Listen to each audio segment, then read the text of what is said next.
বিসমিল্লাহির রহমানির রহিম। প্রিয় শিক্ষার্থীবৃন্দ, আসসালামু আলাইকুম।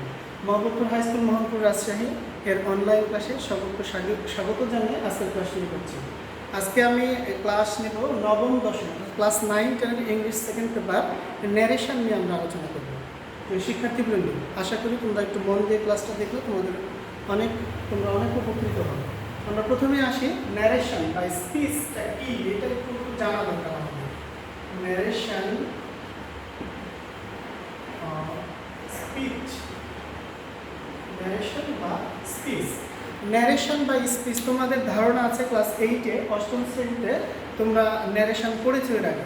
আর একটু ব্যাপক পর্যায়ে পড়ার জন্য নবম দশম শ্রেণীতে ন্যারেশনটা আমরা করব। ন্যারেশন বা স্পিচ, ন্যারেশন হলো যে উক্তি বা কারো ডায়লগ বা কারো বক্তব্য, এটাই হলো ন্যারেশন বা স্পিচ। যখন এটা আমরা পরিবর্তন করি তখন একজনের বক্তব্য আরেকজন পরিবর্তন করাটাই হলো ন্যারেশন পরিবর্তন বা স্পিচ পরিবর্তন। তো ন্যারেশন হলো দুই প্রকার, এক হলো ডাইরেক্ট ন্যারেশন বা ডিরেক্ট ন্যারেশন। ডিরেক্ট ন্যারেশন দুই নম্বর হলো ইনডিরেক্ট ন্যারেশন। ইনডিরেক্ট ন্যারেশন বা indirect speech. Direct narration, indirect narration. আমরা সাধারণত ডিরেক্ট ন্যারেশন থেকে ইনডাইরেক্ট করে থাকি। আমরা একটা ছোট্ট উদাহরণ নিয়ে নিই শিক্ষার্থীবৃন্দ, তোমরা আশা করি উদাহরণটা দেখলে বুঝতে পারবে আসলে কি সেটা। যেমন ধরি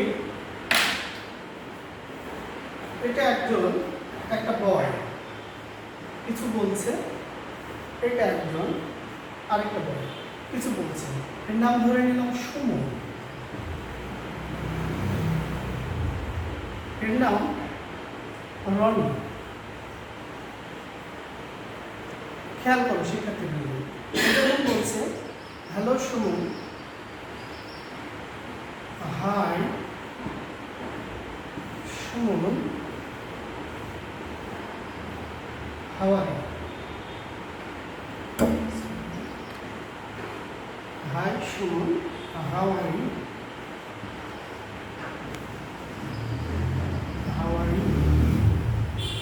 এইটা, এই যে এই কথাটা বলতেছে hi Suman, how are you, এটা বলছে রনি, বলছে সুমনকে। রনি সুমনকে বলছে hi Suman, how are you.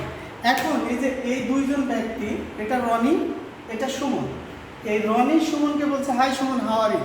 এদের দুইজনের কথা যদি আমরা বলি, আমি যদি এখন বলি রনি সুমনকে বলছে সে কেমন ছিল বা হাউ আর ইউ, এই কথাটাই যদি আমি বলি এটা হয়ে যাবে ইনডাইরেক্ট ন্যারেশন। তাহলে প্রিয় শিক্ষার্থীবৃন্দ, ওদের কথা সরাসরি যেটা সেটা ডাইরেক্ট, ওদের কথা যখন আমরা বলবো বা অন্য কেউ বলবে বা আমরা নিজেরা যখন পরিবর্তন করব, তোমরা যখন পরিবর্তন করব, এই যে 2 পার্সন থেকে গেল আমরা পরিবর্তন করব, আমরা হয়ে যাব 3rd পার্সন, আমরা 3rd পার্সন হিসেবে পরিবর্তন করব, তখন সেটা হয়ে যাবে ইনডাইরেক্ট ন্যারেশন। এখন এই কথাগুলোর কিছু নিয়ম কানুনের মধ্যে দিয়ে পরিবর্তন করতে হয়। সেই পরিবর্তনের ধরনগুলো আমরা একটু দেখব, পরিবর্তন আসলে কী ধরনের করবো আমরা, সেই পরিবর্তনগুলো আমরা একটু খেয়াল করব।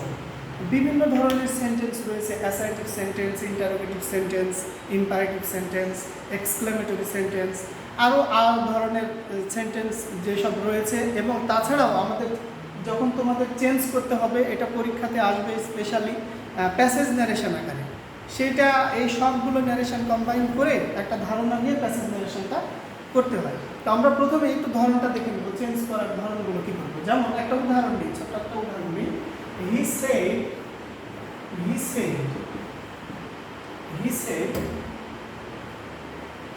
I go to school.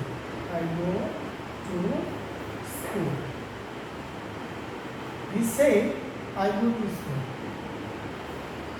প্রিয় শিক্ষার্থীবৃন্দ, তোমরা খেয়াল করবে আমরা এই যে ইনভার্টেড কমার মধ্যে যেটা থাকবে সেটাকে বলা হয় রিপোর্টেড স্পিচ। আর ইনভার্টেড কমার বাইরে যেটা ভার্ব থাকে সেটাকে বলা হয় রিপোর্টিং ভার্ব। আমরা এই রিপোর্টেড স্পিচের পরিবর্তন করব, সবসময় আমরা পরিবর্তন করব রিপোর্টেড স্পিচটা। তবে এই পরিবর্তনটা হবে এই ভাগ অনুযায়ী, অর্থাৎ এই ভার্বকে কেন্দ্র করে এই স্পিচটা পরিবর্তন হবে। ভার্বকে কেন্দ্র করে, ভার্বটা কি রকম, ভার্বটা প্রেজেন্ট না পাস্ট না ফিউচার, সেই অনুযায়ী এটা পরিবর্তন করব আমরা। তো এটা যদি পরিবর্তন করতে চাই, he said I go to school, সে বললো আমি স্কুলে যাই, তাহলে এটা যদি ইনডাইরেক্ট করি, সরাসরি ইনডাইরেক্ট যদি করতে চাই, তাহলে সে বলেছিল he said that, he said inverted comma থেকে একটা দ্যাট বসে, দ্যাট বসালাম, হি সেড দ্যাট। এখন হি গো টু স্কুল আছে, এটা প্রেজেন্ট ইনডিফিনিট টেন্স আছে, যেহেতু এটা পাস্ট টেন্সে হয়ে যাচ্ছে, সে বলেছিল কথাটা, তাহলে অবশ্যই পাস্টে হয়ে যাবে। He went to school, went to school. তাহলে সেক্ষেত্রে কিন্তু বোঝা যায়, তাহলে এইটা এইভাবে পরিবর্তন করতে পারি আমরা। যদি এই স্পিচটা পরিবর্তন হবে রিপোর্টিং ভার্ব অনুযায়ী, রিপোর্টিং ভার্ব এখানে পাস্ট টেন্সে আছে, তাই এটা চেঞ্জ হয়ে গেল। চেঞ্জের নিয়মটা আমরা একটু বলবো যে কিভাবে চেঞ্জ হয়, একটু খেয়াল করব। রিপোর্টেড স্পিচ যে টেন্সে থাকে, রিপোর্টিং ভার্ব যদি পাস্ট টেন্সে থাকে, তাহলে আমরা খেয়াল করব, রিপোর্টিং ভার্ব যদি পাস্ট টেন্সে থাকে, তাহলে যেই পরিবর্তনগুলো হয়ে যায়, এই স্পিচটা প্রেজেন্ট ইনডিফিনিট থাকলে সেখান থেকে কোরেসপন্ডিং পাস্ট, সেটা পাস্ট ইনডিফিনিট হয়ে যায়। প্রেজেন্ট কন্টিনিউয়াস থাকলে পাস্ট কন্টিনিউয়াস, প্রেজেন্ট পারফেক্ট থাকলে past perfect, present perfect continuous থাকলে পাস্ট পারফেক্ট কন্টিনিউয়াস, আর পাস্ট ইনডিফিনিট থাকলে পাস্ট পারফেক্ট, পাস্ট কন্টিনিউয়াস থাকলে past perfect continuous, past perfect থেকে পাস্ট পারফেক্ট, আর past perfect continuous থেকে past perfect continuous. আর যদি future টেন্সে থাকে, shall বা উইল থাকলে শ্যালের পরিবর্তে শুড, উইলের পরিবর্তে উড হয়ে যায়, ক্যানের পরিবর্তে কুড, মেয়ের পরিবর্তে মাইট। এখন বলবো শিক্ষার্থীবৃন্দ, তোমরা বই খুললে ন্যারেশন চ্যাপ্টারে তোমরা এই ফরম্যাটটা পাবে। এটা এক পাতায় কীভাবে পরিবর্তন হয় টেন্সের পরিবর্তনটা দেয়া আছে, তোমরা ওখান থেকে হেল্প নিয়ে পরিবর্তনটা দেখে নেবে। আমরা পরবর্তী অপশনে যাব, যে এরপরে পার্সন কীভাবে পরিবর্তন হলো। যদি আমরা এইভাবে বলি, আরেকটা উদাহরণ নিয়ে শিক্ষার্থীবৃন্দ, he said to me, he said to me I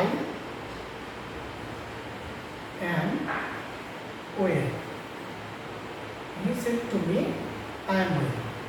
এখানে একটা ছোট উদাহরণ নেওয়া হয়েছে, he said to me, reporting verb, reporting ভার্বের সাবজেক্ট, রিপোর্টিং ভার্বের অবজেক্ট, আর রিপোর্টেড স্পিচ। এখন এইখানে এটাকে যদি ইনডাইরেক্ট করতে চাই, তাহলে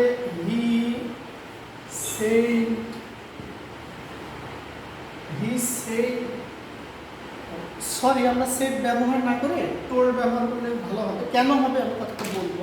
হি টোল্ড মি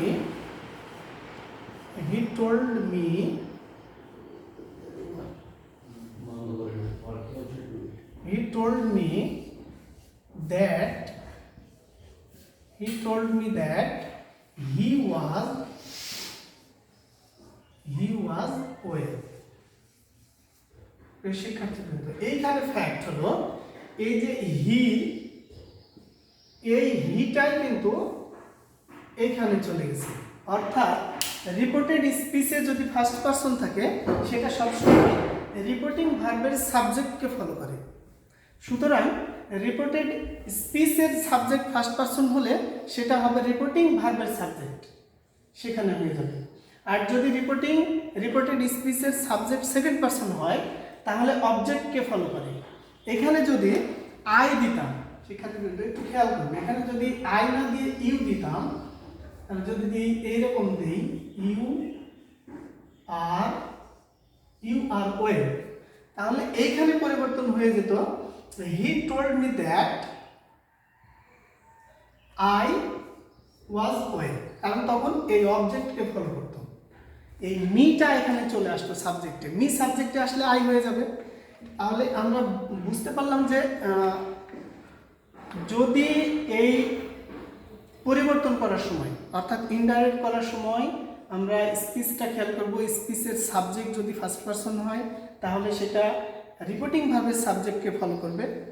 আর যদি সেকেন্ড পারসন হয় তাহলে রিপোর্টিং ভার্বের অবজেক্টকে ফলো করবে। আর থার্ড পারসন হলে কোনো চিন্তাই নাই, সেটা কোনো পরিবর্তন হয় না, সেটার কোনো পরিবর্তন হয় না। তাহলে আমরা এবারে আরেকটা উদাহরণ নেব। একটু খেয়াল করো। হি said, আরেকটা উদাহরণ নেই, একটু ব্যতিক্রমী উদাহরণটা। He says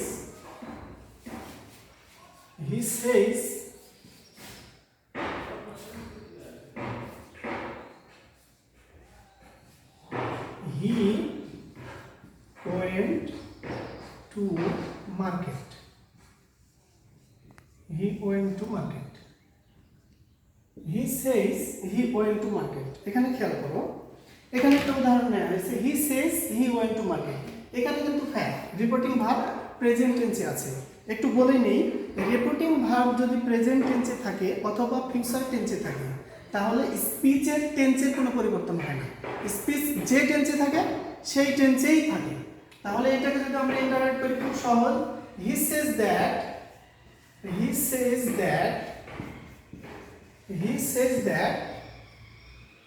he third person আছে, কোনো চেঞ্জ হবে না, he went to market।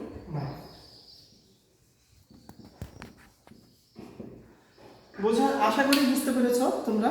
আমি আরেকটা যেটা বলছিলাম যে যদি রিপোর্টিং ভার্বের অবজেক্ট থাকে তাহলে সেটা সেডও ব্যবহার করা যায়, আবার টোল্ডও ব্যবহার করা যায়, তবে টোল্ড ব্যবহার করাটা একটু বেশি বেটার মনে হয়। সেই কারণে আমি এর আগের উদাহরণে টোল্ড ব্যবহার করেছিলাম।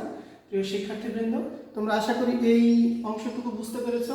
আজকে আমরা পার্ট 1 আলোচনা করলাম। পার্ট 1 তোমরা ধারাবাহিকভাবে ক্লাসগুলো দেখতে থাকবে। আমরা আবার আগামীকাল পার্ট 2 নিয়ে আলোচনা করবো। আশা করি সুস্থ থাকবে, ভালো থাকবে। আর আরেকটা কথা বলে নিই যে তোমরা সবাই বাসায় থাকবে, অবশ্যই মাদক থেকে দূরে থাকবে। আমরা যেন মাদকের কাছে না যাই, এটা ভয়ঙ্কর একটা, আমাদের জীবনকে শেষ করে দিতে পারে এই মাদক। তাই আমরা নিজেরা এবং আমাদের পরিবারের যারা আছে তাদেরকেও বলবো মাদককে সবসময় না বলবো এবং সেটা থেকে দূরে থাকবো। আশা করি ভালো থাকবে। আজকের মতো আল্লাহ হাফেজ।